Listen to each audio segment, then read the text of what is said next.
বন্ধুসকল নমস্কাৰ আশা কৰোঁ আপোনালোক সকলো কুশলে আছে বন্ধুসকল আজি আপোনালোকৰ সৈতে এই সময়ত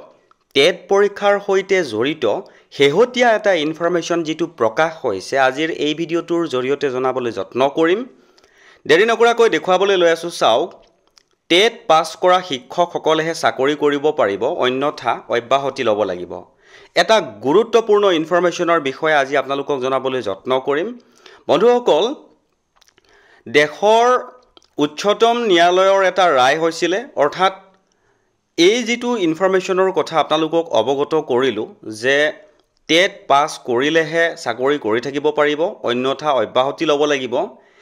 এইটো আছিল উচ্চতম ন্যায়ালয়ৰ এটা ৰায় যোৱা 2-3টা মান মাহৰ আগতে এই ৰায় হৈছিল আৰু এই ৰায়ৰ পাছতেই বিভিন্ন ৰাজ্যই ৰিভিউ পিটিশন দাখিল কৰিছিল বুলি খবৰসমূহ আহি থকাৰ সময়তেই আন এটা নতুন তথা আৰটিআইৰ খবৰ আহিছে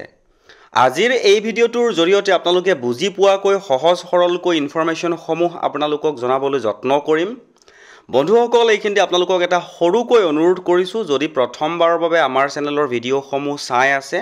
তেনেহলে চেনেলটো সাবস্ক্ৰাইব কৰি হাতত ৰাখিব আজিৰ দৰে এনেকুৱা কিছুমান গুৰুত্বপূৰ্ণ ইনফৰমেশন আপোনালোকে আগলৈকো পাই থাকিবলৈ সক্ষম হ'ব তে বন্ধুসকল হেহতিয়াকৈ যেটো আৰটিআই ইনফৰমেশন আহিছিল ইতিমধ্যে দেশৰ বিভিন্ন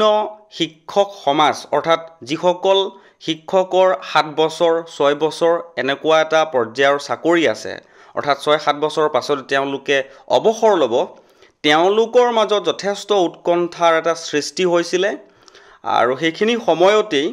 আৰটিআইৰ খবৰ এটা নতুনকৈ প্ৰকাশ হৈছিল ইনফৰমেশনটো আপোনালোকৰ সন্মুখত দেখুৱাবলৈ লৈ আছো চাওক ইনফৰমেশনটো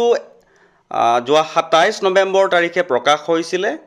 আৰু ইয়াৰ অসমীয়া অনুবাদটো আপোনালোকক সম্পূৰ্ণকৈ জনাবলৈ যত্ন কৰিম এটা অতিকৈ গুৰুত্বপূৰ্ণ ইনফৰমেশন প্ৰকাশ হৈছিল আৰটিআই ইনফৰমেশন আৰু আপোনালোকৰ সন্মুখত মই ইনফৰমেশনটোৰ অসমীয়া অনুবাদটো আনিবলৈ লৈ আছো চাওক ভাৰতৰ অন্যান্য ৰাজ্যত মৌলিক শিক্ষা বিভাগ ক্লাছ 1ৰ পৰা ক্লাছ 8লৈ স্কুল মাস্টাৰ কেডাৰৰ পদত নিযুক্তিৰ বাবে টিচাৰ এলিজিবিলিটি টেষ্ট কৰা জৰুৰী কৰি দিয়া হৈছে নেকি উত্তৰ 23 আগষ্ট 2010 তাৰিখে ক্লাছ 1ৰ পৰা 8ৰ শিক্ষকৰ নিযুক্তিৰ বাবে অপৰিহাৰ্যতাৰ কথা উল্লেখ কৰি এটা নটিফিকেশন জাৰি কৰা হৈছিল যেটো নটিফিকেশন পিছত প্ৰত্যাহাৰ কৰা হৈছিল 2 নম্বৰ শিক্ষাৰ অধিকাৰ অধিনিয়ম 2009 কোন ৰাজ্যত কেতিয়া কাৰ্যকৰী কৰা হৈছিল 16 ফেব্ৰুৱাৰী 2010 তাৰিখে জাৰি কৰা নটিফিকেশনৰ জৰিয়তে ভাৰত চৰকাৰে 1 এপ্ৰিল 2010ৰ পৰা সমগ্ৰ দেশত শিক্ষাৰ অধিকাৰ অধিনিয়ম 2009 কাৰ্যকৰী কৰিছিল এই আইনৰ অধীনত আৰটিই এক্টৰ দ্বাৰা এই আইন প্ৰথমে যিকেইখন ৰাজ্যত নহয় তাতো প্ৰযোজ্য হৈছিল শিক্ষাৰ অধিকাৰ অধিনিয়ম 2009 কেতিয়া আৰু কেনেকৈ সংশোধন কৰা হৈছিল আৰটিই এক্ট 2012 2027 আৰু 2017 আৰু 2019ত সংশোধন কৰা হৈছিল শিক্ষাৰ অধিকাৰ অধিনিয়ম 2009ত মৌলিক শিক্ষক পদৰ প্ৰৱেশৰ বাবে কি যোগ্যতা নিৰ্ধাৰণ কৰা হৈছে আৰটিই এক্ট 2009-1-4-2010 তাৰিখে হোৱা 23 আগষ্ট 2010ৰ নটিফিকেশনত চৰকাৰে ক্লাছ 1ৰ পৰা 8ৰ শিক্ষকৰ বাবে অপৰিহাৰ্য যোগ্যতা নিৰ্ধাৰণ কৰিছিল যেটো নটিফিকেশন পিছত প্ৰত্যাহাৰ কৰা হৈছিল ৰাইট টু এডুকেশন এক্ট 2009ৰ নটিফিকেশন জাৰি হোৱাৰ পাছতো এতিয়াও কিছুমান ৰাজ্যত টিচাৰ এলিজিবিলিটি টেষ্ট পাছ কৰাটো বাধ্যতামূলক নহয় আন কিছুমানত হয় ইয়াৰ কাৰণ কি টিচাৰৰ অপৰিহাৰ্য যোগ্যতাৰ বিষয়ে চৰকাৰে যেটো নটিফিকেশন জাৰি কৰিছিল আৰটিই এক্ট 2009ৰ দ্বাৰা 23ৰ অধীনত যেটো প্ৰত্যাহাৰ কৰা হৈছে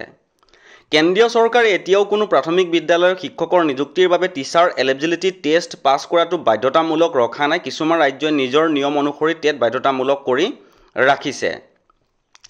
যিখন ৰাজ্যই নিজৰ এডুকেশন এক্টত এই কথা উল্লেখ কৰি ৰাখিছে যে ক্লাছ 1ৰ পৰা ক্লাছ 8লৈ শিক্ষকৰ বাবে মিনিমাম কোৱালিফিকেশনৰ ভিতৰত টেট থাকিব লাগিব সেই ৰাজ্যত টেট বাধ্যতামূলক আন ৰাজ্যত যদি নাই তেন্তে নাই এইটো সম্পূৰ্ণভাৱে ৰাজ্য চৰকাৰৰ ওপৰত নিৰ্ভৰশীল পৰৱৰ্তী পৃষ্ঠাত লিখা অংশটোৰ অনুবাদটো হৈছে যিসকলে এই অধিনিয়মৰ আৰম্ভণিৰ পৰা অধীনত অযোগ্য বুলি গণ্য হৈছিল তেওঁলোকে প্ৰফেশ্যনেল যোগ্যতা অৰ্জন কৰিবলৈ প্ৰশিক্ষণৰ সুবিধা দিয়া হ'ব। যদি এই আইন প্ৰৱৰ্তন হোৱাৰ 31 মাৰ্চ 2015ৰ ভিতৰত যিকোনো ৰাজ্যই নিজৰ নিয়ম অনুসৰি অধীনত নিৰ্ধাৰিত ন্যূনতম যোগ্যতা নোহোৱা শিক্ষকৰ শিক্ষক হিচাপে নিযুক্তি দিয়ে বা চলাই ৰাখে, তেন্তে সেই ক্ষেত্ৰত কেন্দ্ৰীয় চৰকাৰে সেই ৰাজ্যৰ পৰা প্ৰাপ্ত হোৱা ন্যূনতম যোগ্যতা প্ৰমাণ কৰাৰ প্ৰমাণ হেৰুৱাব। আপিল কৰিব খুজিলে ফাৰ্ষ্ট আপিল অথৰিটিৰ ঠিকনা 30 দিনৰ ভিতৰত আপিল কৰিব পাৰে, নহ'লে এই সিদ্ধান্তক চূড়ান্ত বুলি গণ্য কৰা হ'ব। এটা গুৰুত্বপূৰ্ণ ইনফৰমেশ্যন শেহতীয়াকৈ প্ৰকাশ হৈছিলে। বন্ধুসকল, ইনফৰমেশ্যনটো পোৱাৰ লগে লগে হুবহু যেনেকৈ তেওঁলোকে উল্লেখ কৰিছিলে তাৰ ঠিক অসমীয়া অনুবাদটো আপোনালোকৰ ওচৰত জনাবলৈ যত্ন কৰিলোঁ। আৰু এতিয়ালৈকে কিন্তু অফিচিয়েলি সেই উচ্চতম ন্যায়ালয়ৰ ৰায়ৰ পিছত এতিয়ালৈকে অফিচিয়েলি আন কোনো নতুন ইনফৰমেশ্যন এতিয়ালৈকে অহা নাই। মাত্ৰ RTI এটা ইনফৰমেশ্যন প্ৰকাশ হৈছে। যদি আপোনালোকে পাইছে তেনেহ'লে ভাল কথা। যদি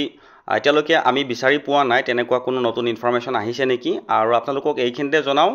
অনাগত দিনত এই যিটো মহামান্য উচ্চতম ন্যায়ালয়ৰ ৰায় হ'ল, ৰায়ৰ পিছত নতুন যদি কিবা ইনফৰমেশ্যন আহে পোনপ্ৰথমে আমাৰ চেনেলতে আপোনালোকক জনাবলৈ যত্ন কৰিম। আৰু চেনেলটো ছাবস্ক্ৰাইব কৰি হাতত ৰাখিব। গুৰুত্বপূৰ্ণ ইনফৰমেশ্যনসমূহ আপোনালোকে পাই থাকিবলৈ সক্ষম হ'ব।